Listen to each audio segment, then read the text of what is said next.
Chapter 48. Reality's Irava. Yes, he growls, squeezes my shoulder, and lets go. I need to see to my mother. Should I come in case she... No. And it's such a firm no, so full of his own will, that I'm just now highly attuned to, that for a moment I can only stand there as he strides quickly away.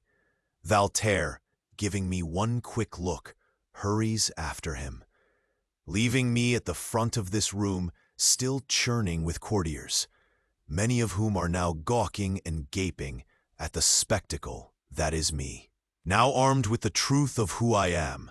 And what are they going to do with a mage candidate who saved the life of the king 3 times now, who's actually a woman, and who's probably their future queen? My stomach tightens, but I straighten, only wobbling a little as I try to remember what holding a royal bearing is like.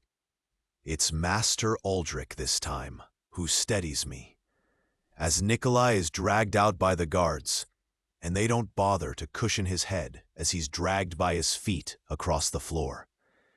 "The Princess of Galenda," Master Aldrich says, eyeing me sourly. Well, that I did not expect, and I suppose you thought me capable of that fool's display just now. My apologies, Princess, for assuming ill of you, and all of my gratitude for your protection of my king. His king, because I am, by my own declaration, a representative of a foreign power. And Master Aldrich's still playing his politics even now. My apologies too, I say, though I don't really mean it. And the smile he gives me is edged. My hands tighten into fists before I force them open again. This man, this Master Weaver, is more master of illusion than anything. He's convinced this court he's more powerful than he actually is. He convinced me, and he crushed Torovan to keep that power. Master Aldrich claps my shoulder in a grandfatherly way, then looks toward the door where Torovan left. Now is not the time, Princess, for making enemies. I think you have enough of those already. And slowly exhausted, I nod. For what he did to Torovan, he will never be my friend. Never. But for what he did just now to save Torovan, well, even if it was only at the end, he was at least sincere. Sincere in not wanting the king to be harmed. And his anger and suspicion of me before, seen now in this light, also spoke of genuine concern for the king's safety. I will teach you how to incapacitate weavers, he continues in a low voice. Because if you're to be beside the king, and he's bent on what he's doing now, you might yet need those skills. I nod again, and that offer seems sincere enough too. He might not be my friend. He'll never be my friend. But maybe he doesn't have to be my enemy. She is my wife. She will be my wife. She is Caleb. She is Irava. My thoughts spin a tight circuit of these new and untested ideas. Unless it was another illusion. Unless it was another lie. But no, she broke Nikolai's lies with her truths. I shudder as I walk, my shoulders so tense they ache. I can still feel the drowning sensation of having my thoughts crushed away, my body doing what I didn't want it to do, the clawing of another person's will settling into my soul, the feeling that I should just give in to that those actions, those thoughts would be better than my own. I need my fists, because I can also still feel the horror of violence surging up in me, of violence that wasn't mine.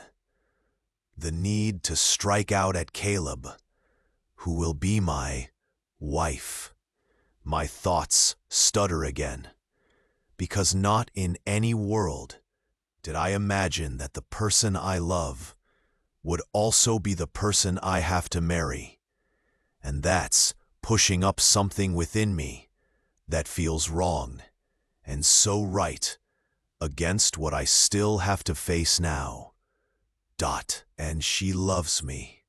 She said, I thought she said, no, I know she said that she loves me. Valter coughs, clears his throat beside me. I glance over, and he gives me an apologetic grimace. Not a signal then. I'm tensing up again. For a moment, thoughts of Caleb, of Arava, were enough to shake my dread.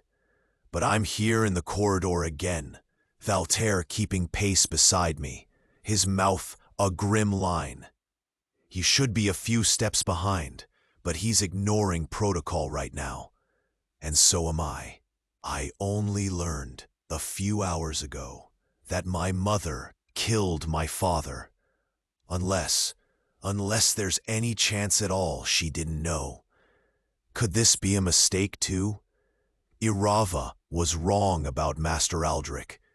Could she possibly have been wrong about my mother? But that thought feels hollow. She found the poison in my mother's bedchamber, and maybe I should have brought her, because I don't think I can see through the unreality weaving on my own. I have to give my mother a chance, though. I have to hope, this one small hope, that she isn't the enemy I've been chasing these last months. I don't want my mother to be my enemy. Not any more than she already is.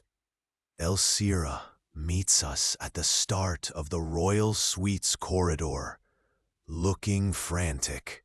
Her black hair is frayed above her forehead, as often happens when she's nervous and rubs it back too many times. Mother came in quickly, with her guards. Tor, what happened? I wasn't feeling well today. I missed the meeting, and Mother said I should stay in anyway, that I've had too much stress of late. I close my eyes. My mother warned her off? Then it was planned. I want to spare her the details. At least for now. At least spare myself needing to retell them right now.